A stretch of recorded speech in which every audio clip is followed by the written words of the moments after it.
आदाब नाजरीन, INN की खबरों में आपका इस्तकबाल है। मैं हूं शौकत अली सूफी। पेश है अब दिन भर की कुछ अहम खबरें। वज़ीर-ए-आज़म नरेंद्र मोदी हफ्ते को मुख्तलिफ ज़िला मजिस्ट्रेट के साथ बातचीत करेंगे ताकि मुख्तलिफ सरकारी स्कीमों और प्रोग्रामों के निफाज की पेशरफ्त और सूरत हाल के बारे में उनकी बराह रास्त राय लें। PMO ने एक बयान में कहा कि मीटिंग वीडियो कॉन्फ्रेंसिंग के जरिए सुबह 11 बजे की गई। PMO रिलीज के मुताबिक इस बातचीत को कारकर्दगी का जायजा लेने और मुकामी ओहदेदारों को दरपेश चैलेंजों का पता लगाने के लिए बुलाया गया है। PM मोदी ने कहा कि इसका मकसद अजला में मुख्तलिफ महकमों की तरफ से तमाम स्टेक होल्डर्स के साथ मिलकर मिशन मोड में मुख्तलिफ स्कीमों को हासिल करना है। PMO ने यह भी कहा कि मरकजी हुकूमतें PM मोदी की क़ियादत में मुल्क भर में तरक्की और तरक्की में अदम तवाज़ुन को दूर करने के लिए मुसलसिल कई इक़दाम किए हैं। ये मीटिंग तमाम शहरियों के मेयार ज़िंदगी को बुलंद करने और सबके लिए जामे तरक्की को यकीनी बनाने के लिए मरकज़ के उसी अज़्म के मुताबिक था। ये मीटिंग एक ऐसे वक्त में हुई है जब मुल्क कोविड-19 के मामलात में नए इजाफे से लड़ रहा है, जिसमें रोज़ाना केसेस की तादाद तकरीबन 3.5 लाख तक पहुंच गई है। आखिरी बार योमिया केसेस 3 लाख के हिस्से को अबूर करने वाले पिछले साल अप्रैल में मुल्क की दूसरी लहर के दौरान थे। मरकजी वजीर सेहत के एडिशनल सेक्रेटरी विकास शील ने तमाम रियासतों और मरकज़ के ज़ेर इंतज़ाम इलाक़ों को भेजे गए एक खत में कहा कि ये तजवीज़ साइंसी शवाहिद और कौमी टेक्निकल एडवाइजरी ग्रुप बराए इम्यूनाइजेशन की सिफारिश पर मबनी है।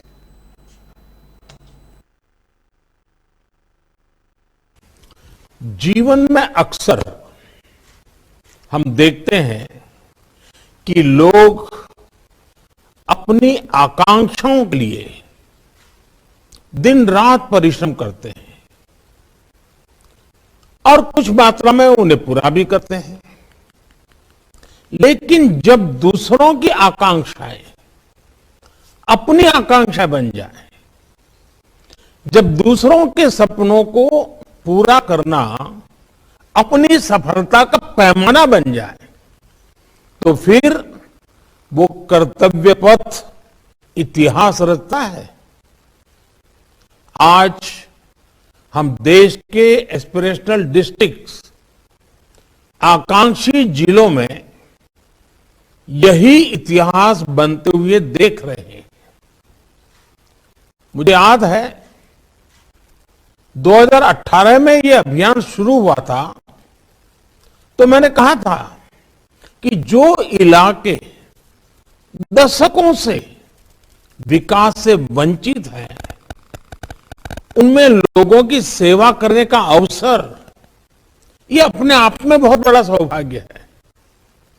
मुझे खुशी है कि आज जब देश अपनी आजादी का अमृत महोत्सव मना रहा है, तो आप इस अभियान की अनेकों उपलब्धियों के साथ आज यहां उपस्थित हैं। मैं आप सभी को आपकी सफलता के लिए बधाई देता हूं, आपके नए लक्ष्यों के लिए शुभकामनाएं देता हूं।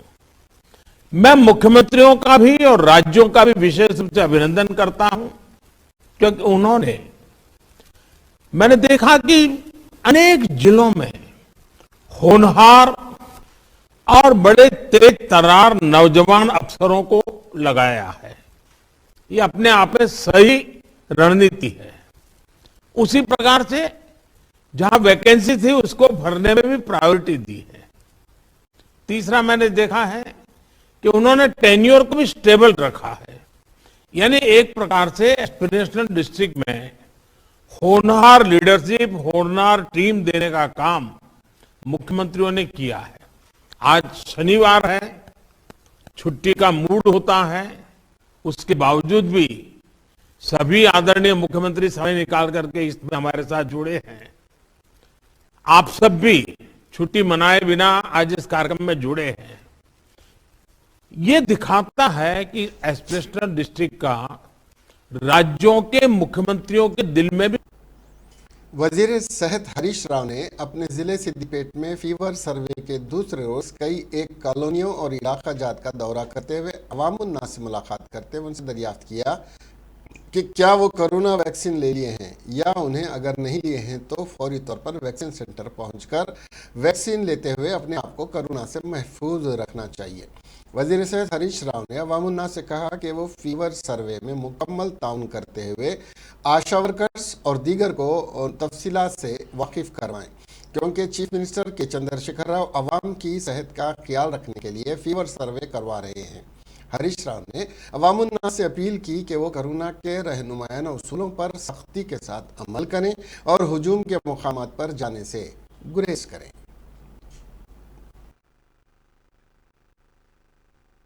In me here, and I like this cleanliness. I want to be this. I want this to be done in Hyderabad because they want to put rice crack and wet crack separately. So we are separating dry waste and wet waste. Yes. I think your mom is giving separately.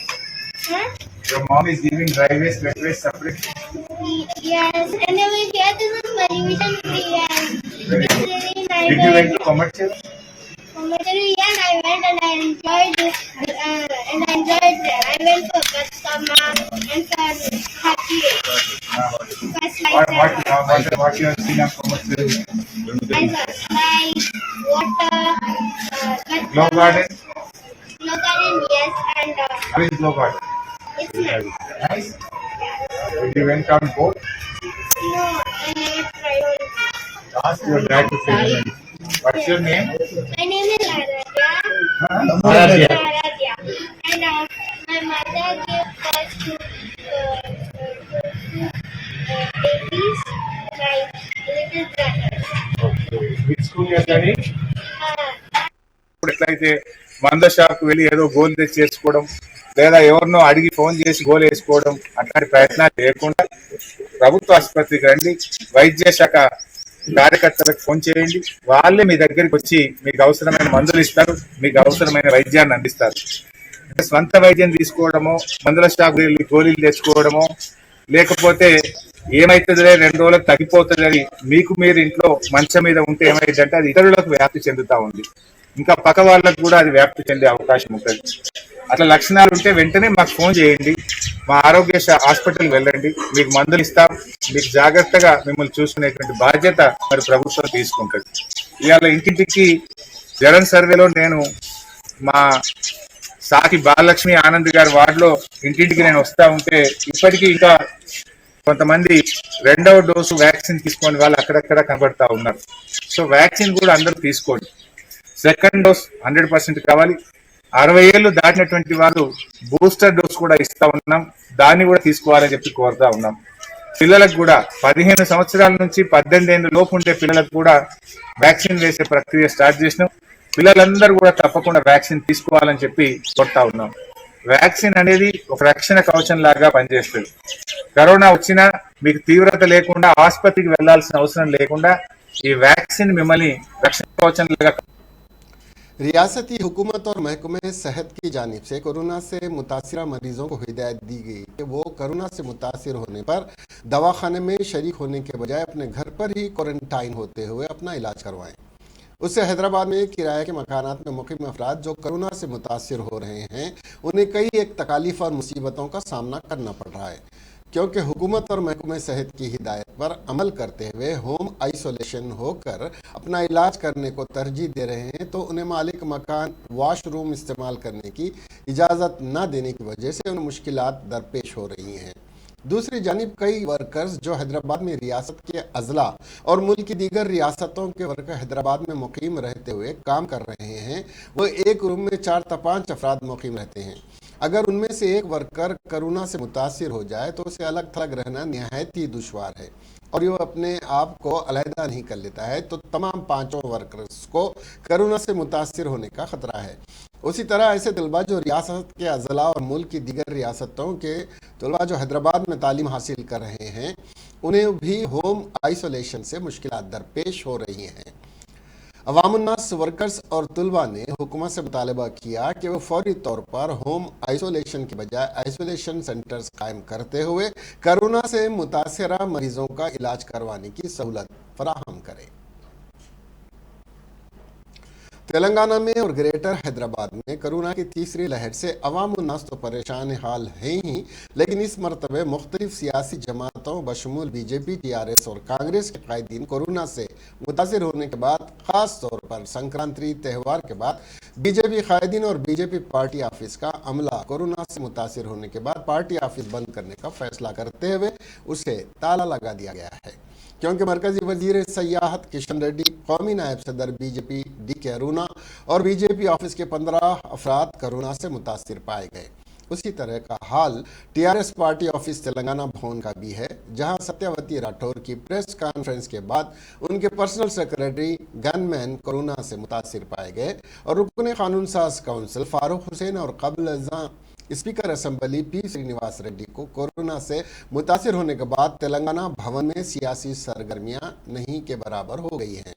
दूसरी जानिब तेलंगाना प्रदेश Congress committee के headquarter Gandhi Bhavan में संक्रांति त्यौहार के बाद कई एक party कायदीन और कारकुन कोरोना से मुतासिर होने के बाद गांधी भवन में 1-2 प्रेस कॉन्फ्रेंस के अलावा इजाफी सरगर्मियां ठप होकर रह गई हैं।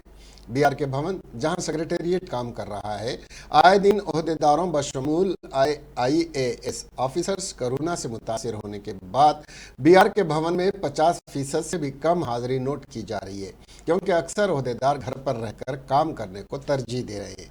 इसी तरह के हालात GHMC और दीगर महकमे जात के दफातर के भी हैं। उत्तर प्रदेश में असेंबली इंतखाबात में चंद दिन बाकी हैं, उसके पेश नज़र रियासत में सियासी गलियारों में काफ़ी हलचल मची हुई है। तमाम फरीकीन के दरमियान लफ्ज़ों की जंग तेज़ हो गई है। ऐसे में रियासत में चल रही इनहराफ की सियासत के दरमियान हैदराबाद के रुकन पार्लियामेंट और ऑल इंडिया मजलिस इत्तेहादुल मुस्लिमीन पार्टी के सरबराह असदुद्दीन अवैसी ने समाजवादी पार्टी पर हमला किया है। उन्होंने अपने ऑफिशियल ट्विटर हैंडल पर लिखा, SP एक वॉशिंग मशीन है जिसमें संघी सेक्युलर बन जाते हैं।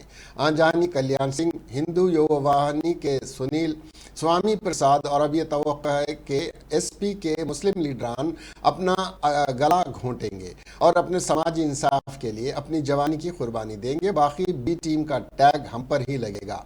काबिल जिक्र है कि हाल ही में OBC लीडर स्वामी प्रसाद मौर्य ने BJP छोड़कर समाजवादी पार्टी में शमूलियत इख्तियार की थी। उनके अलावा कई MLA और कारकुन BJP छोड़कर SP में शामिल हो गए हैं। SP के सीनियर लीडरों का मानना है कि अब भी कई BJP MLA SP में शामिल होने वाले हैं। बता दें कि अवैसी की पार्टी ने इस बार एक ब्राह्मण लीडर को भी टिकट दिया है। पार्टी इस बारे में बहस कर रही है। ऑल इंडिया मजलिस इत्तेहादुल मुस्लिमीन पार्टी में वाहिद ब्राह्मण पंडित मनमोहन झा गाजियाबाद के साहबाबाद से इलेक्शन लड़ रहे हैं। मनमोहन गाजियाबाद के साहबाबाद से उतरे हैं। उन्होंने अवैसी की पार्टी के नजरिए को दुरुस्त साबित किया है, जिसकी वजह से वो भी पार्टी से वाबस्ता हो गए हैं। पार्लियामेंट लोकसभा प्रिविलेज कमेटी ने सदर रियासती BJP और रुकन पार्लियामेंट बंडी संजय की करीमनगर में होने वाली गिरफ्तारी को लेकर chief secretary Somesh Kumar, DGP Mahendra Reddy, commissioner police Karimnagar Satyanarayan और दीगर पुलिस ओहदेदारों को नोटिस देते हुए उनसे वजाहत चाहिए। वाज़ेह है कि जारी माह के पहले हफ्ते में सदर रियासती BJP और रुकन पार्लियामेंट बंडी संजय ने जियो 317 वापस लेने का मुतालबा करते हुए करीमनगर में धरना मुनज़्ज़म किया था।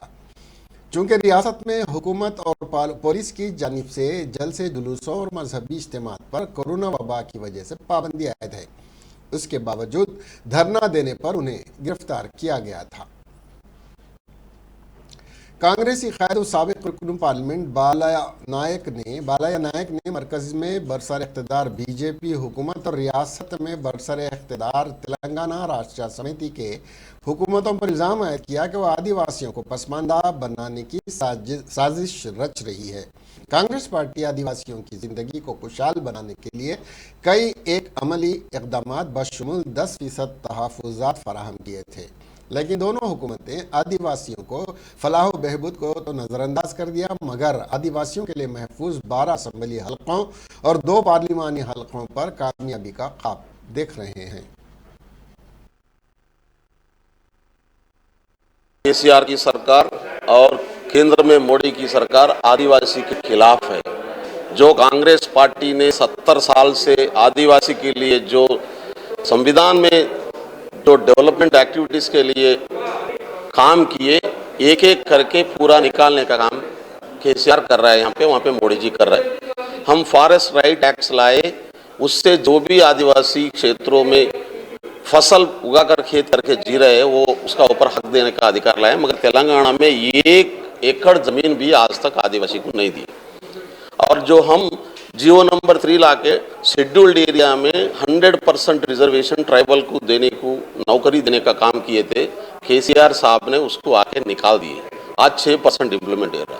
तेलंगाना में आदिवासी का आबादी है 10%, मगर 6% रिजर्वेशन यहाँ पे दे रहे हैं। एक तरफ तो असेंबली में बजट में 9.91% दे रहे हैं, मगर ये रिजर्वेशन क्यों कम दे रहे हैं?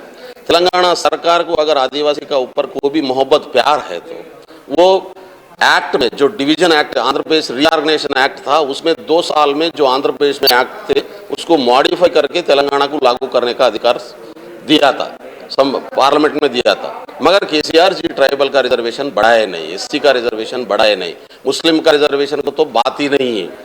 गुमराह करना, वोट लेना और गद्दी पे बैठ के फिर झूठे बातें पे वादा करना, यही चल रहा है। इसीलिए कांग्रेस पार्टी ये सब कौमों को बचा सकती। तेलंगाना में 12 सीट आदिवासी के हैं और 2 पार्लियामेंट सीट है, एमएलए 12 सीट है। 12 के 12 हम जीतने जा रहे हैं अगर नेक्स्ट इलेक्शन में। 47 parliament seats through out India में है, 47 के 47 कांग्रेस पार्टी अगले चुनाव में पार्लियामेंट को आदिवासी जीत के जाएंगे। केसीआर की सरकार और केंद्र में मोदी की सरकार आदिवासी के खिलाफ है। जो कांग्रेस पार्टी ने साइबराबाद पुलिस की स्पेशल ऑपरेशन टीम ने जुमा की शाम गच्चीबौली के एक मकान में जुआ खेलते हुए 12 अफराद को गिरफ्तार किया।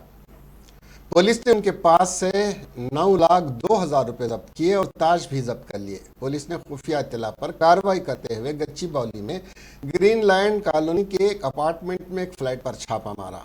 उन्होंने एक शख्स काकरला मारका रेड्डी को पाया जो शुरा को मधु करके 3 ताश का खेल मुनक्किद कर रहा था। उसने जुआ खेलने के लिए योमिया 6,000 रुपए देकर अपार्टमेंट में फ्लैट बुक कराया था। मारका रेड्डी ने हर खेल के लिए शुरा से कमीशन जमा किया। उसने ताजिरों को जुए में शिरकत की दावत दी। पुलिस ने कहा पुलिस ने गिरफ्तार अफराद को मजीद कार्रवाई के लिए गच्चीबौली पुलिस के हवाले कर दिया। कस्टम हुकाम ने हफ्ते को हैदराबाद के राजीव गांधी इंटरनेशनल एयरपोर्ट पर एक मुसाफिर से 2.715 ग्राम सोना जब्त किया। हुक्काम के मुताबिक मुसाफिर 6E05 जुमा को दुबई से हैदराबाद पहुंचा था। हुक्काम उसके पास से 2,715.800 ग्राम सोने की अशिया मिली है, जिनकी मालियत 1,36,00,000 रुपए है। सोने की जंजीरें और सोने को पेस्ट की शक्ल में हैंड कैरी और चेक इन सामान के अंदर छुपाया गया था। 11 जनवरी को हुक्म ने दुबई से आने वाले 3 खवातीन मुसाफिरों से 1.48 किलोग्राम सोना जब्त किया, जिसकी कीमत 72,80,000 रुपए थी। सोना 3 अलग अलग मुकामात पे जब्त किया गया। 2 मुसाफिरों ने सोना जेर जामा में छुपा रखा था, जबकि तीसरे ने मलाशी में छुपा रखा था। 10 जनवरी को दुबई से आने वाले एक मुसाफिर से 442.6 ग्राम सोना भी जब्त किया गया था, जिसकी मालियत 21 लाख रुपए बताई गई है।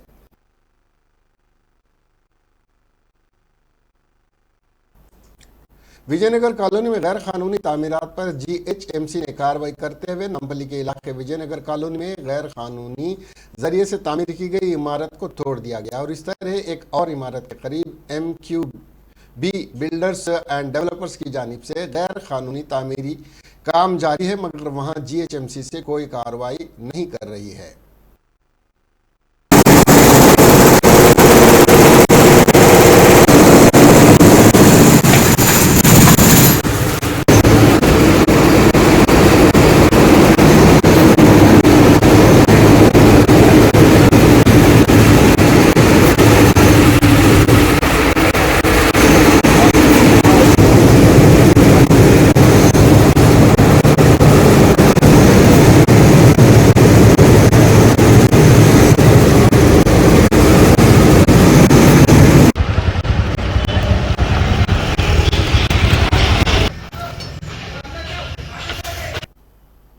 इसके साथ ही ये खबर अब हमें दीजिए इजाजत और देखते रहिए INN चैनल। खुदा हाफिज।